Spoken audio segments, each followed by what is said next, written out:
What if there was a safe space for you to explore artificial intelligence? What if there was a team of friendly professionals waiting to help you examine what you can do with AI in your courses? Welcome to the world of what if.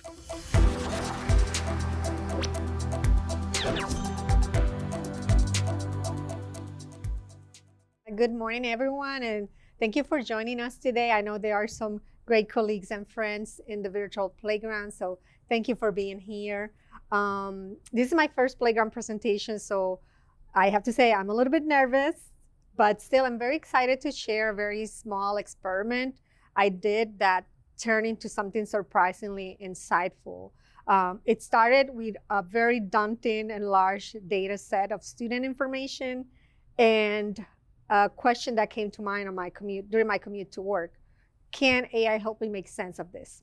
So my presentation today will be about how I use AI and AI tools for discovery and insight with a Microsoft Excel file. So I will begin by sharing some context with you. What is it that I was trying to look into, a little bit of the case study and the story behind this. What were the resources that I used and that I had at hand, my process, and then we will do a little bit of a demo. Hopefully you will join me. And after I finish, like Lisa mentioned, we will have some time to play together. So how did I get here? Just to share a little bit about me, I've been a higher education administrator for over 25 years. More specifically, enrollment management, student success, marketing. I'm also an adjunct faculty at the university. And at the heart of this exercise was my desire to serve students better. We, in our job, work very closely with students. We're listening to their challenges. We're supporting them in their journey. And I like to study, how students behave, why they act in a specific way, why they're not doing what we're asking them to do at the time that we're asking them to do, and how we can make things better for them. Ultimately, we want to get them closer to their academic goals. So that's a space where I operate, translating between the student experience and what we can do as faculty and administrators to get the experience they deserve. So, but don't worry, this is not an enrollment management study. I define this more of a case study in curiosity and exploration. So I hope that you join me along for this ride. So why it matters. I think that we're very fortunate nowadays because we have so much access to data. We're surrounded by so much information, right? And easy access. But on the other hand, we might not have the resources to make the best of that data. We don't have maybe sophisticated software. We don't have a team of data scientists. And I know that 100% of us do not have the time to really explore in depth all of the information that's surrounding us. I mean, there's not enough time in a day, right, to do our job and also dive deeply into that. So that's what struck me about this exercise and using AI to help in those early stages of exploring the data. And you don't need to be a coder or a data scientist to do this, right? This is more of if we have a curiosity, how do we go deeper into that exploratory stage? These large language models can certainly accelerate that exploratory stage and help us, save time. The applicability, it's broad. Like, we can use it for research, we can use it in teaching, we can use it in making our administrative decisions on a day-to-day basis. In my case, I use it to understand student behavior and to identify barriers to their success. So this is the situation. I'm part of an enrollment management oversight committee that the university has. And this group was formed with the goal of looking at the transfer student experience at the university. One of the goals, of course, is increasing transfer student enrollment. And we have identified some challenges. One of them is that a significant number of newly admitted transfers end up not registering for the semester they were admitted for. And here is what we know for sure. About 85% of transfer students apply to only one institution. So this means for 85% of the students applying to FAU, we are the only institution they are considering. So if they are admitted and end up not registering, what are they doing, right? And how can we get them closer to enrolling? Once admitted, transfer students have to submit an admissions deposit. And this deposit is important because they cannot move along the enrollment process until they do this step. This step, it's something that has a deadline. And as you can guess, a lot of students wait until the deadline to submit the deposit because not everybody can, deposit or submit $100 just to let us know that they intend to register. So we know there are some challenges there. But once the students submit the deposits, it doesn't end here. Now they have about 5 to 7 more steps in their onboarding journey before they can start adding courses to their schedule. So this could be a meeting with an academic advisor, completing the new student orientation, very important things, completing the financial aid application. Any of those steps, it's an opportunity for students to stall in that process. So with all that in mind, I began to wonder, could the timing of the deposit be linked to whether the student ultimately enrolls? So I was able to access a large data set from the university. It contained years of students' records, about 4 years, thousands of students. And every time I opened that spreadsheet, because I needed to look at that data so that for the next meeting I could bring some observations, I was overwhelmed. I didn't know where to start. There were so many variables. So that's when I turned into generative AI, not to solve the problem, but to get me started, right? To get me going. And from there, it was going to be easier for me to continue my process. I wasn't looking to prove a theory. I kind of had a suspicion based on anecdotal data that I collect on my day-to-day conversations with students and with other university partners. But I wonder if AI could help me uncover relationships. Again, the focus was not the enrollment outcomes, but really the approach that I'm using to incorporate AI into this process. So what struck me about this approach is how simple the setup is, right? We just need institutional reports. I'm going to share with you. I usually go to the Office of Institutional Effectiveness for this. They are very good. They have dashboards that you can log into and pull reports about enrollment, student success metrics, etc. I reach out with a specific data request. I wanted records of 4 years, fall semesters, 4 years, and those students, when they deposited and whether they register or not. And I also wanted to know the concentrations, the majors, right? Because something that I had noticed, again, talking to students, there were some majors that were more commonly mentioned where the students were struggling to register for classes. So this was my file. Something that you should make sure is that if you're using an AI tool, that you don't have any data that needs to be protected or confidential or identifiable data. So just make sure that whatever information you receive or reports you're using, you protect that information. And then you can use any large language model, the one you feel more comfortable working with. ChatGPT and I have a relationship, and I feel comfortable working with him. But I've been using also Google Gemini. I mean, there are so many. So just use whatever you feel most comfortable with.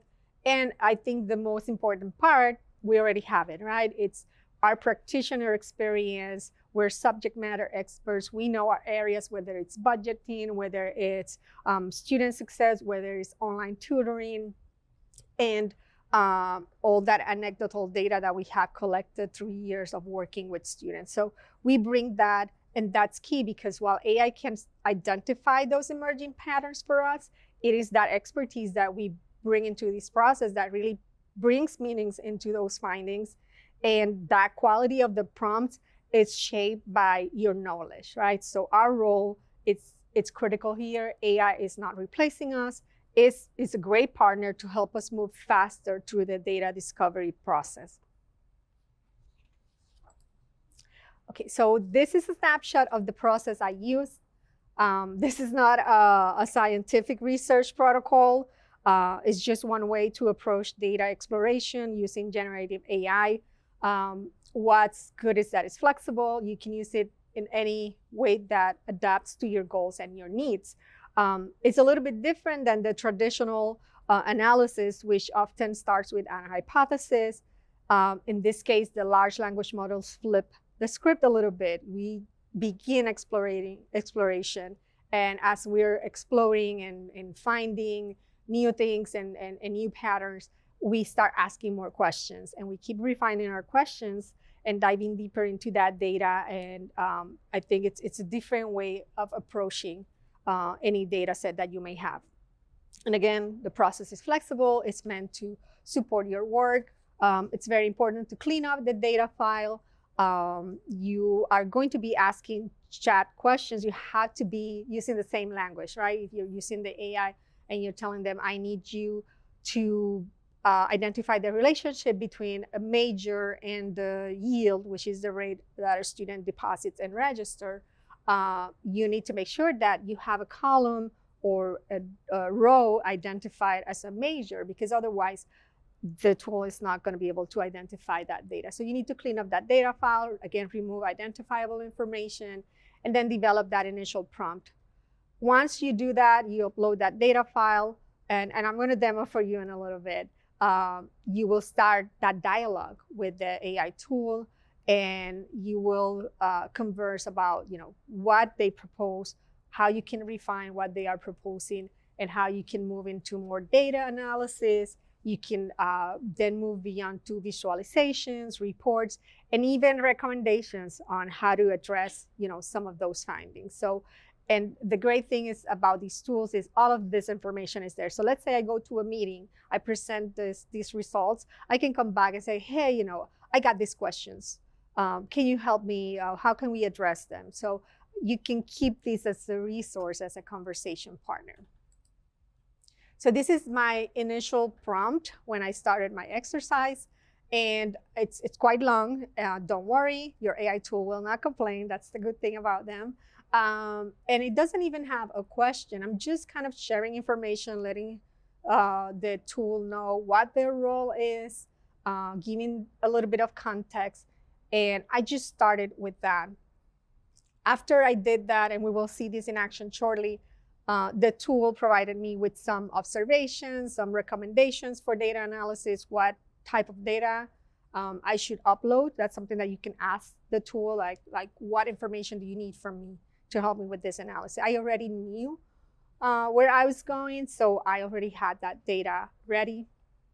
And then I follow up with more specific prompts. What was the task at hand?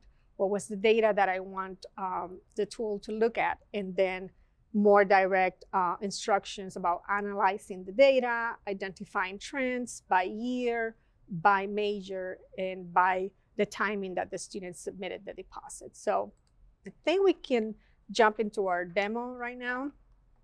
I have a ChatGPT window open, and I'm going to copy that first prompt.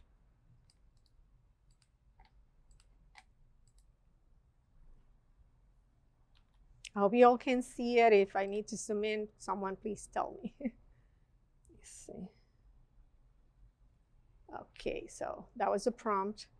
And we see that the tool is already starting to come up with some recommendations. It's providing an executive analysis overview just based on that prompt. It provides some important details about our goal, which is increase the percentage of admitted transfer students who submit their admissions deposit early and improving yield. It identifies some of those challenges and barriers. When students deposit late, they likely are going to find limited course availability, delays in receiving accurate financial aid packaging. Again, it's that peak period, right? And that small window of 2 weeks, it's very difficult to complete all of this. And then it gives some recommendations for opportunities for early engagement. You will see that we're seeing some recommendations already and some insights because I still had my old conversation where I did my original exercise. So we're going to skip over this because I want to not now add my other prompts. But the tool is already ready to develop a full strategic plan, some sample messaging campaigns, a predictive model outline, which this would be very valuable. How can we predict that the students are going to be more likely to enroll, in a dashboard. So I'm going to go back to these follow-up prompts because I want some specific insights, and we're going to paste this in our AI tool window, chat box.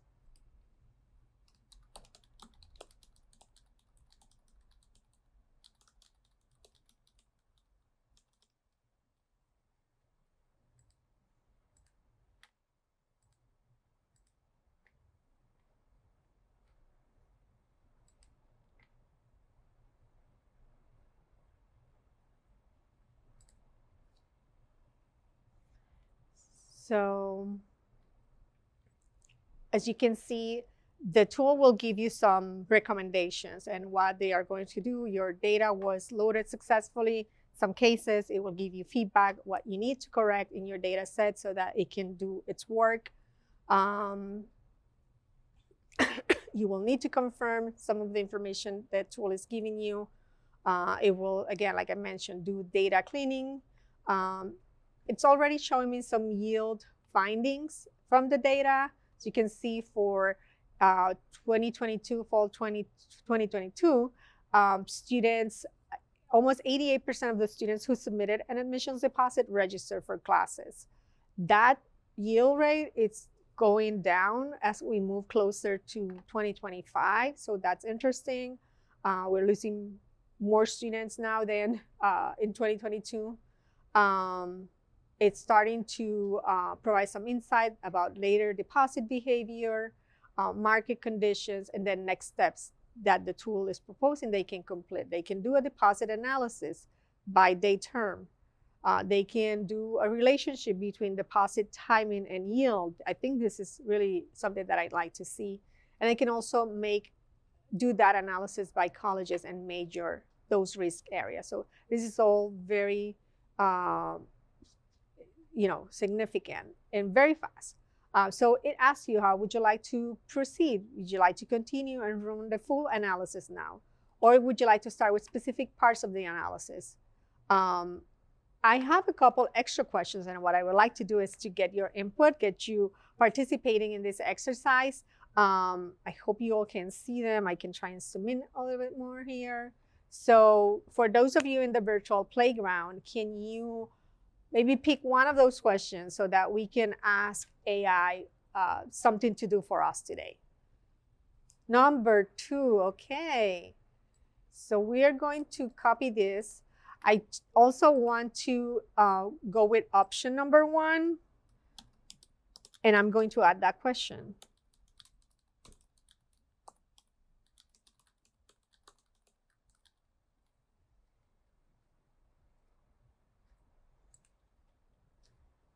So let's give the tool some time to do this. So we start seeing some nice results here. How does that yield rate look by the deposit window? And then a full analysis and explanation.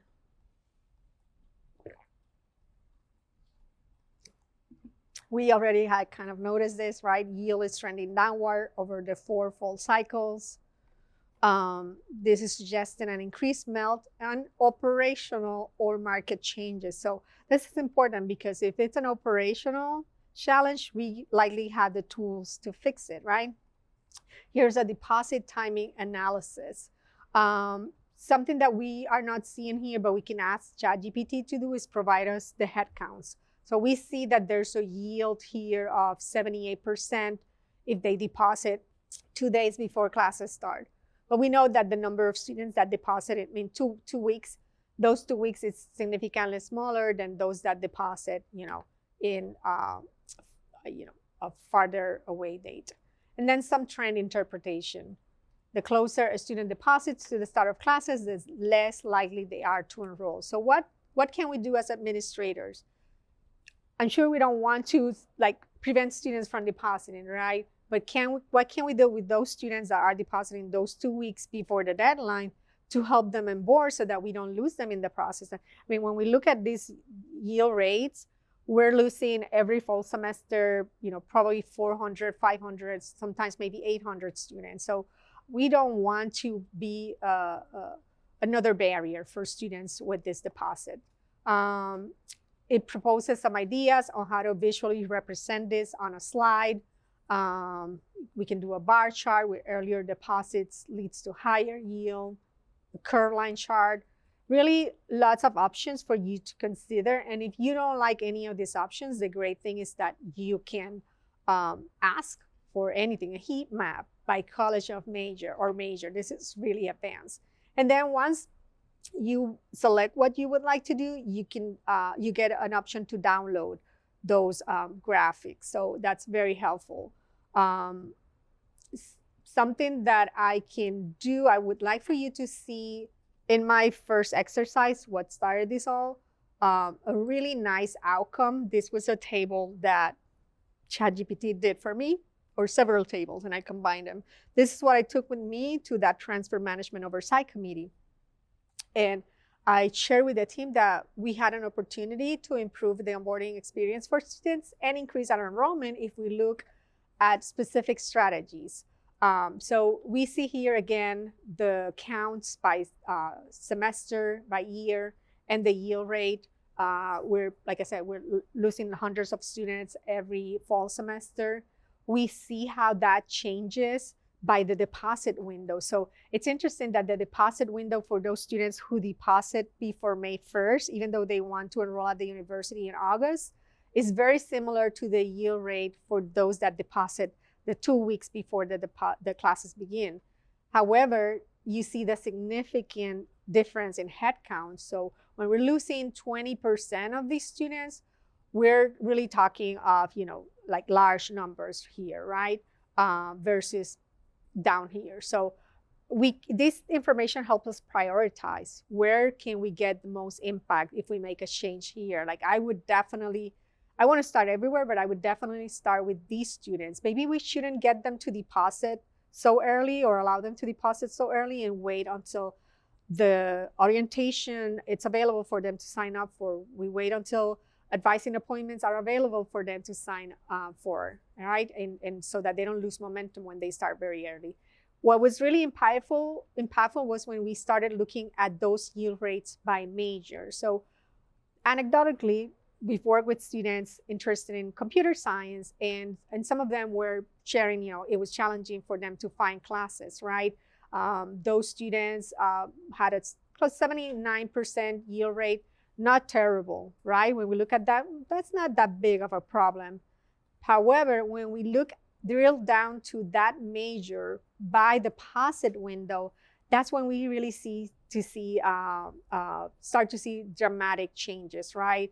We have a good deposit and yield rate during the months of May and June, but then that significantly goes lower for August 1st through the 14th. And yes, I mean, it's only 9 students, but I don't want to be a barrier. I don't want us to be a barrier for any students. I want to help those 9 students to register. So this allows us to really identify those micro areas where we can target with very specific and targeting communications and strategies. And this was very eye-opening. Like I said, this is not official reporting, but it prompted a very interesting conversation in that committee that in the end allowed the Office of Institutional Effectiveness to begin a formal study.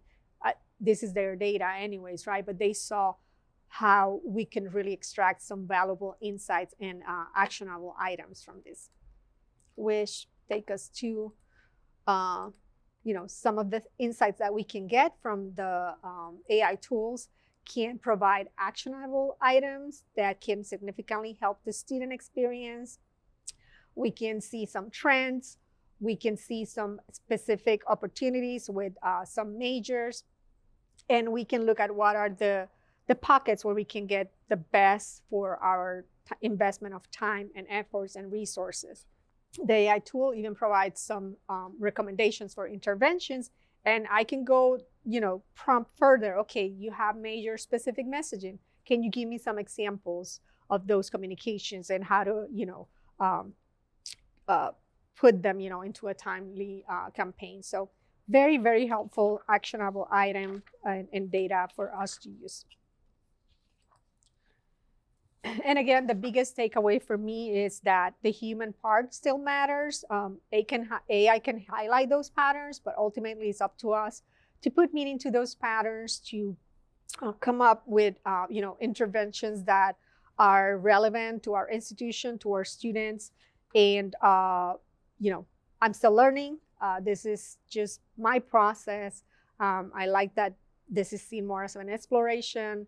I like to see, I'm sure some of you already are using this in the same way, so I'd like to hear from you how you're using it. Definitely open my eyes to all that I can do and how much time I can save that I can really dedicate to the things that AI cannot do. Like, I can spend more time with my students, and I think that's the value that we can find in these partnerships with the large language model. So thank you so much for your time today.